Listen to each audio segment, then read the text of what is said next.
Tonight from Boston, Massachusetts, This Is Your Life. America's best-loved program is brought to you by Hazel Bishop Long-Lasting Lipstick and Hazel Bishop Compact Makeup, the sensational new face powder that's more convenient than loose powder, more flattering than any powder. And now here he is, Mr. This Is Your Life himself, Ralph Edwards.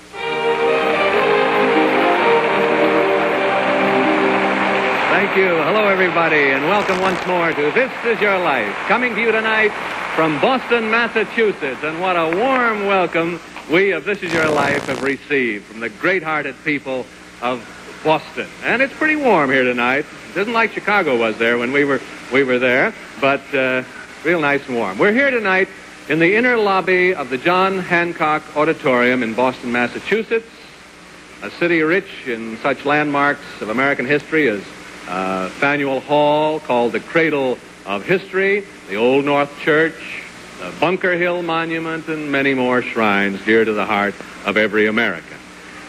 Boston is a bustling, thriving city with fine municipal services. Of none of these is Boston more proud than of its splendid 3,000-man police force. And that brings us to tonight's principal subject, a policeman known to nearly every person in this great city, through the cooperation of Police Commissioner Thomas Sullivan, a wonderful man.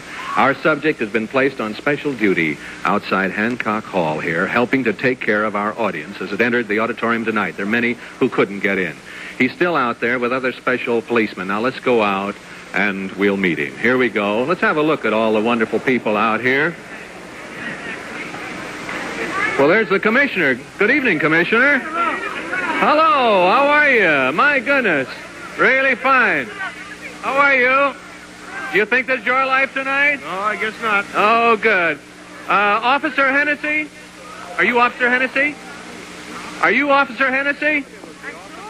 Are you Officer Hennessy? I'm not. Are you Officer Hennessy? Are you Officer Hennessy? How do you do, Officer Hennessy? Introduce me to this man here, will you, please? My name's Ralph Edwards. Would you introduce me to this man here? Officer Hennessy Station. Who's this man? Sergeant Wigan. Hello, Sergeant Wigan. My goodness, and who's this man here? Superintendent Fallon. Superintendent Fallon. Where's the commissioner? He's over there. Hello, Commissioner Sullivan. Well, now, let's see. Officer Hennessy, you think that you're out here on special duty tonight, assigned to keep the crowd back here and all that. Start walking with me. Will you, William Hennessy, patrolman? Tonight, this is your life.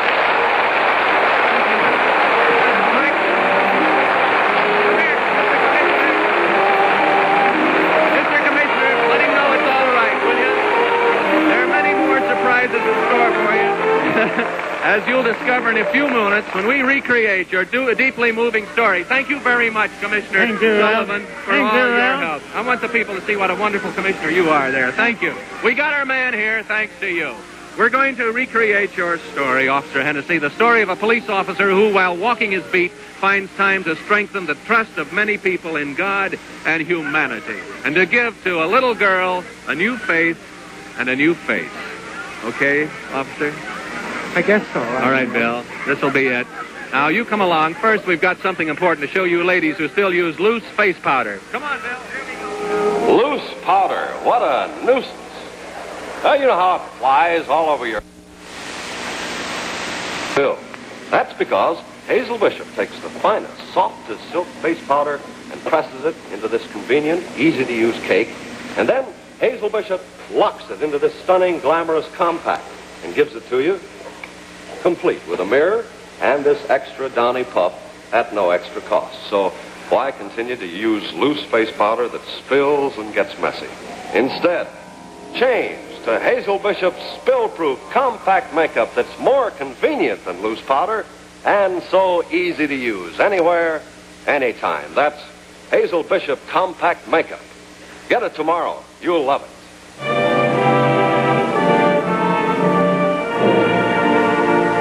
And now here they are, Ralph Edwards and tonight's honored guest, Police Officer William Hennessy of Boston. Yes, here he is. My goodness. You know, this must be something for you. You're usually having someone else in custody. Tonight we have you. Look at all the gang. Okay, Oh, my. Look, here's Greg herself, who was one time a principal subject, so I knew you.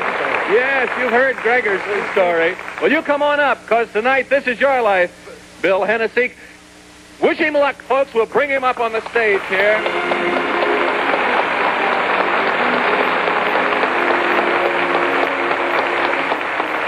Oh, yeah. Come on over here and sit down. Officer William Hennessy of the Boston Police. Sit right over here. He's a handsome Irishman, isn't he? Huh? Tonight, we'll tell your story, Bill. The story of an individual who is a living example of man's humanity to man. This is your life, William Hennessy. December 1947, a morning so bitter cold, Bill, it chills you to the marrow as you patrol your beat. Now, what was your beat at that time? Oh, that was at the corner to Warren and Dale Street. Dale and Warren, yes, in the Roxbury district. As you walk along, you see a tiny figure in a frayed stocking cap and a tattered coat walking down Warren Street, head down against the wind. You cross the street to meet her. What's the first thing you say to this little girl? What will the teacher say to you this morning when you're so late? She looks up. What do you see, Bill? Never mind. I know you're the teacher's pet. Go ahead. You said that she was the teacher's pet. But when she looked up, you could tell that her face was a mass of scars, burned, shapeless flesh. And right after that, Officer Hennessy said to me, "Oh, you're probably the teacher's pet or something. Hurry up and run along. Hurry up now and run along." And without saying anything, I kept on walking. But from that moment on, I had the best friend I've ever known. at that instant begins a story that's to reach the heart of all Boston. For you yourself know what it is, Bill, to keenly suffer under a different kind of handicap. A handicap that begins when you're a child, continues through your young manhood. Just what was this defect you had, Bill?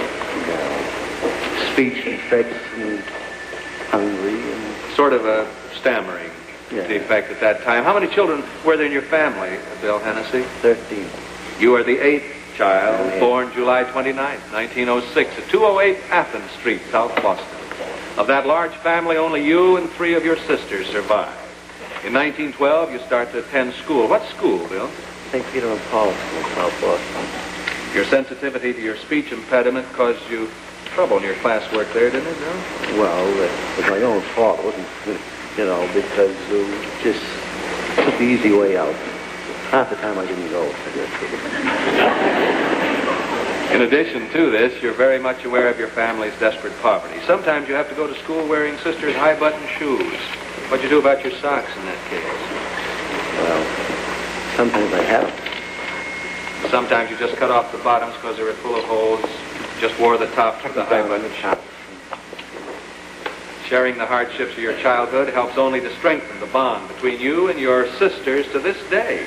As a youngster, Bill attended church regularly. I remember that Bill always had a great fondness and sympathy for children. I'll never forget the sled you bought for me, Bill. Yes, good. Your 3 sisters from Boston. Sister May, Mrs. Thomas McCarthy. Here she is. And Sister Catherine, Mrs. Thomas Anglin. Here's Catherine. And your younger sister Gertrude, Mrs. Victor Matulin. Here they all are. Come on, get him in the middle of you over here, girls. That's it. Oh, my, they're proud of this fine strapping fellow. You helped bring Bill up, didn't you, Sister May? Yes, I did, Mr. Edwards. Our mother died when he was 9 years old, and our Aunt Bridget Lynch helped me to raise him. Now, you said, Catherine, that Bill has always had great sympathy for children. Yes, Mr. Edwards, because of his own problems when he was a child. He was so self-conscious about his stammering that when our parents sent him to the store, and if he just couldn't point to an item, he'd just turn around and walk out. How about that sled of yours, Sister Gertrude, you were talking about? Bill, do you remember when I was about 5 and you were about 13, and I had got a new sled for Christmas, and I had just taken it out, and some the older children jumped on it and broke it on me?